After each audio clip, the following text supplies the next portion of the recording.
네. 얼마나 가고 싶었으면은 마치 우리가 저기 고등학교 1 학년 때부터 대학교 입시 준비하는 것처럼 저렇게 야 저 체계적으로 저는 사실 기분이 많이 나빴죠.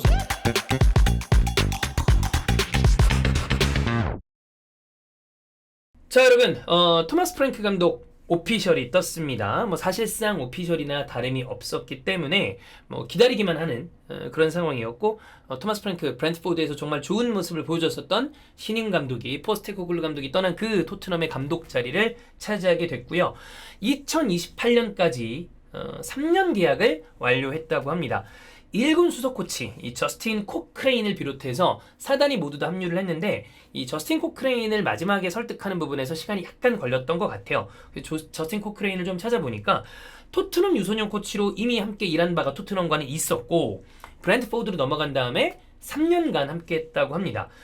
브랜트포드에서 저스틴 코크레인을 좀 잡으려고 했던 것 같아요. 그래서 프리미어리그 내에서 굉장히 촉망받는 이 코치라는 평가가 뒤따르고 있고, 잉글랜드 대표팀에서도 투엘과 함께 파트타임으로 일을 하고 있다고 하니까 뭐 사실 투엘이 바이런 뮌헨에서 좀 좋지 않은 모습이 있었지만 전술가 감독이고 함께 파트타임으로 일하면서 배우는 거는 뭐 좋다고 봅니다. 그래서 사단까지 모두 넘어왔기 때문에 본격적인 토트넘의 다음 시즌 25-26 시즌이 이제 준비에 들어갔다라고 보시면 될 것 같고, 감독이 왔기 때문에 감독이 원하는 선수와 물론 뭐 레비 회장이 어떤 선수를 어떻게 데려오는지가 좀 중요하기 때문에 이 부분이 포인트라고 보면 되겠습니다만, 이제 제대로 된 링크가 좀 났으면 좋겠어요. 왜냐하면 토트넘은 사실 좀 강력한 링크들이 다른 프리미어리그 팀들, 굉장히 빠르게 움직이고 있는 팀들에 비해서 좀 지지부진한 게 사실이었거든요. 뭐 감독이 거취가 결정이 안 돼 있었기 때문에 그건 당연한 거긴 하지만, 어쨌든 그래서 뭐 이미 저희가 프랭크 감독은 형철이와도 전술적으로 이야기를 좀 딥하게 나눠봤는데,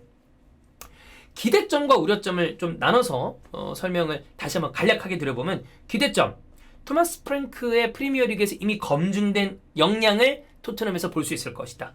빌드업 체계를 잘 구축하는 편이고 변화무쌍하게 백스리와 백포로 오고 가고 중요한 순간에는 실리적인 운용까지 하는 사람이기 때문에 이 부분을 기대해볼 만하다. 왜냐하면 포스테코글루 감독은 사실 전술적인 감독이라고 보기는 어려웠죠. 공격적인 전술이라고 합니다만 그냥 앞에 라인 올려버리는 거니까 그거를 굉장히 좀 좋은 전술이다라고 얘기하기에는 무리가 있습니다. 첫 번째가 그거고, 단순히 많이 넣고 많이 먹혀서 재밌는, 사실 그거는 좀 재밌다기보다는 어찌 보면 약간 어떨 때는 우스꽝스럽다에 가까운 토트넘의 포스텍 축구였는데, 그게 아니라 볼만한 토트넘의 축구로 좀 기대해 볼 만하다라고 생각합니다. 왜냐하면 브랜트포드 경기는 볼만한 포인트들이 많아요. 대등한 팀과 경기를 했을 때, 본인보다 위의 팀과 경기했을 때, 본인보다 좀 떨어지는 팀과 경기했을 때 나름대로 전술적인 전략적인 홈과 원정에서도 조금씩 디테일을 바꿔가는 감독이기 때문에 보는 맛은 다른 의미로 굉장히 증가할 수 있을 것이다. 두 번째가 그거고요. 세 번째, 뭐 이거는 좀 웃긴 얘기긴 합니다만, 지난 시즌 워낙 리그 성적이 안 좋았습니다. 더 내려갈 것도 없어요. 17위인데 어디를 더 내려가나요? 그렇기 때문에 발전하는 모습을 보는 데는 기대해 볼 만한 부분이 분명 있다라고 느껴집니다. 단 우려할 부분도 있는 것이, 첫 번째, 검증되지 않았습니다. 뭐가? 유럽 대항전을 병행하면서 선수단을 어떻게 관리하는지는 우리가 본 적이 없습니다. 특히나 챔피언스리그는 가장 상위의 유럽 축구 무대이기 때문에 그거 리그, 컵 대회들과 동시다발적으로 이 구단을, 선수들을 매니지먼트하는 게 브랜트포드에서는 그 정도는 아니었기 때문에 이걸 어떻게 할 것인가? 뭐 안 될 것이다가 아니라 우려된다. 첫 번째가 우려되는 점이고요. 두 번째는, 요거는 지난번에도 얘기 드렸지만 브라이튼이나 브랜트포드는 대표적으로 갬블러 출신 이 구단주들이 있는 곳이에요. 그들은 나름대로 획기적인 본인들만의 시스템과 프로그램을 만들어서 그 데이터를 기반으로 팀을 운영합니다. 즉 선수단의 영입이나 이적 시장도 그런 데이터를 기반으로 해서 이루어질 가능성이 큰데, 이번 토트넘에서는 레비 회장과 프랭크 감독, 물론 여기도 스카우트 시스템이 있고 다 당연히 토트넘도 그런 게 있겠지만 브랜트포드 시스템과는 다른 부분이 있기 때문에 그 궁합이 어떻게 맞을 것인가도 봐야 한다. 이것도 역시 우려될 수 있을 만한 부분 두 번째라고 할 수 있을 것이고, 그 다음에 세 번째는 이 체력 소모가 많은 프랭크 스타일이라고 이야기를 한번 드린 바가 있었죠. 좀 직선적인 축구를 하고 압박을 굉장히 세게 했다가 또 내리는 순간엔 많이 내려오는, 사실 요즘 축구는 모든 팀이 굉장히 체력 소모가 많은 축구를 구사하기 때문에 이거는 같은 문제를 안고 있는 현대 축구다라고 볼 수 있겠으나, 어쨌든 프랭크 감독도 이 체력 소모가 많은 스타일이기 때문에 이 부분을 토트넘과 어떻게 궁합을 잘 짤 것인가도 중요한 포인트, 우려점이 될 수 있겠습니다. 여기 하나 좀만 더 하나를 덧붙이자면 이적 시장에서 선수를 데려오는데 토트넘이 선수를 영입하는데 돈을 꽤 썼어요. 히샬리송, 뭐 솔랑케 이런 선수들 돈 제법 많이 주고 데려온 선수입니다. 근데 중요한 건 사실 선수의 퀄리티는 이적료만으로 결정되는 건 아닙니다.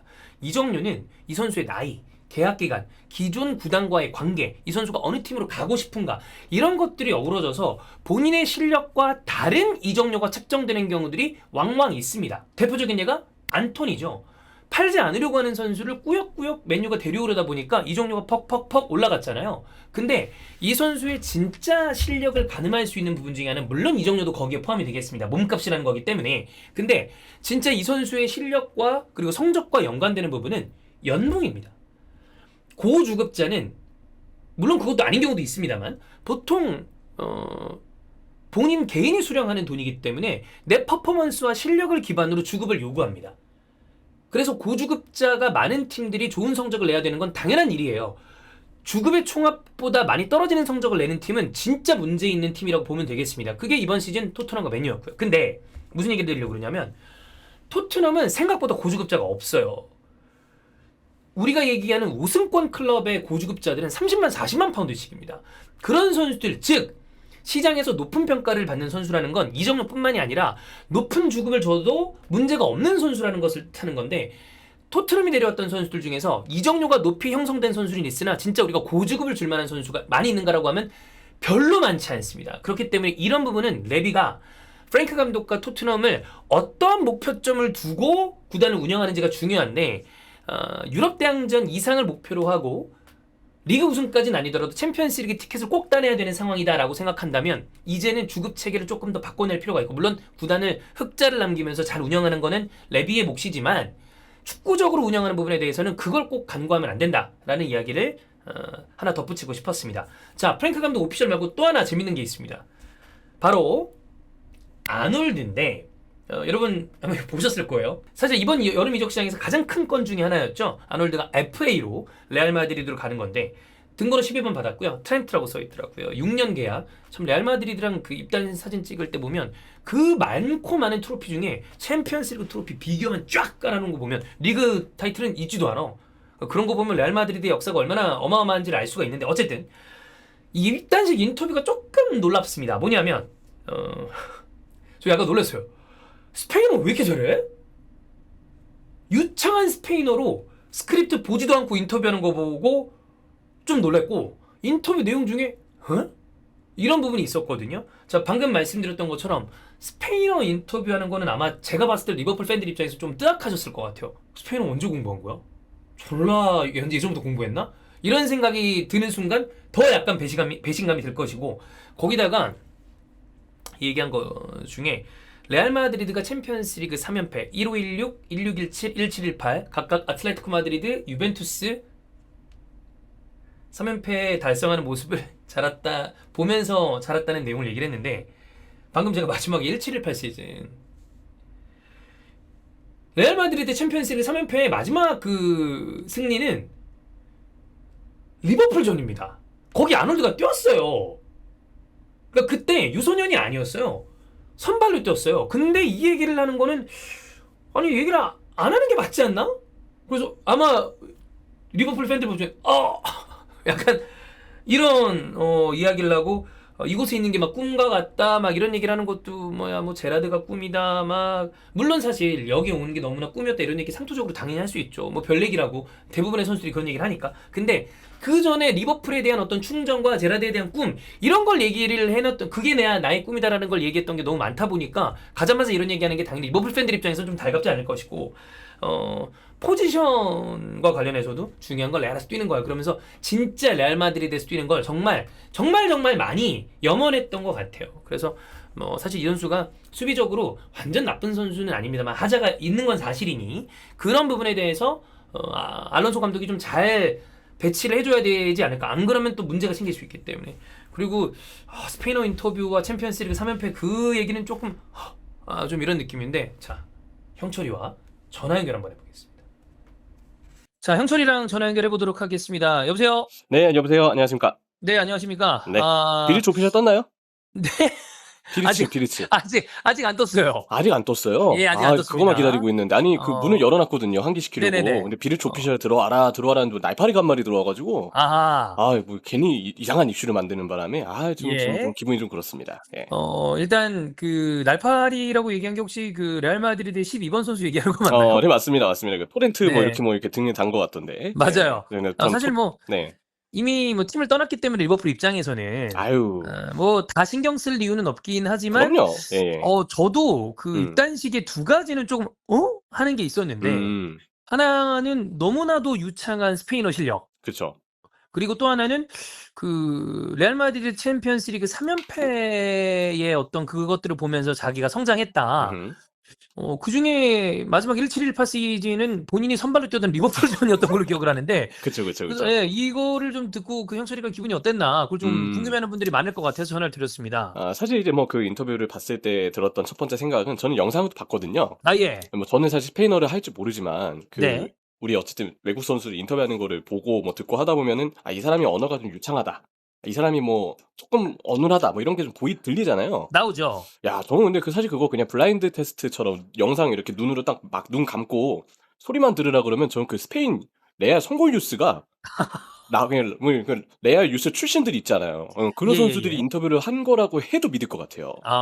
뭐 아. 어쨌든 저는 스페인어를 배운 적이 없어서 이거는 뭐 제가 기준이 되는 건 안 되겠지만 네. 그 스페인어 배우신 분들 중에 일부 리버풀 쪽에 뭐 기자분들, 리버풀 이야기 하시는 분들도 막 X에다 음. 글도 올리고 했는데 자기도 스페인어를 배우는데 그 짧게 배워서는 절대 이 정도 실력이 안 나온다라고 이야기를 하더라고요. 많은 분들이 또 얘기를 하시는 게 일단 음. 비슷한 얘기였던 것 같아요. "이거는 잠깐 배워서 할 수 있는 건 아니다." 그러니까요. 예. 제 생각에는 스페인어 배우고 뭐 어쨌든 소통하고 하려다 보면은 분명 후형 끝나고 되게 남은 그 개인 시간 동안 음. 본인이 되게 오래전부터 그 레알 마드리드 행을 위해서 뭔가 준비를 많이 했을 텐데 제가 볼 때는 이게 본인이 진짜 마음이 일찍이 레알에 가 있었구나. 네. 얼마나 가고 싶었으면은 마치 우리가 저기 고등학교 1학년 때부터 대학교 입시 준비하는 것처럼 저렇게 야, 저 체계적으로 저는 사실 기분이 많이 나빴죠. 솔직하게 얘기하면은. 어. 예. 아니 뭐 인제 레알 마드리드 팬들 입장에서는 '야 쟤 뭐 진짜 준비 많이 했구나.'라고 되게 음. 예쁘게 보실 만한 부분이긴 한데 음. 반대로 리버풀 팬들 입장에서는 '저 새끼 저거 수비할 시간에 스페인어 연습하고 있었네.' 약간 그 느낌이기 때문에 그렇죠. 그러니까 어 그 2년 정도 예를 들어서 막 1 년이나 2년 정도를 좀 이렇게 스페인어를 배웠다고 치면은 네. 그 22-23 시즌은 이제 아놀드가 머리 파마 머리 펠라니가 비슷한 그 있잖아요. 아. 뭐 이렇게 제가 네네. 가끔 평가할 때 "아놀드 음. 머리 잘라야 된다. 저 머리가 이제 가림막이 돼 가지고 수비 시야가 이렇게 막 가린다." 이런 얘기 많이 했었거든요. 그 머리만 길었던 게 아니었어요. 그때 머리가 기는 게 스페인어를 배우면 배울수록 머리가 길고 있었던 거죠. 예. 시기상 아마 그게 좀 유력해 보이지 않나 싶고 예.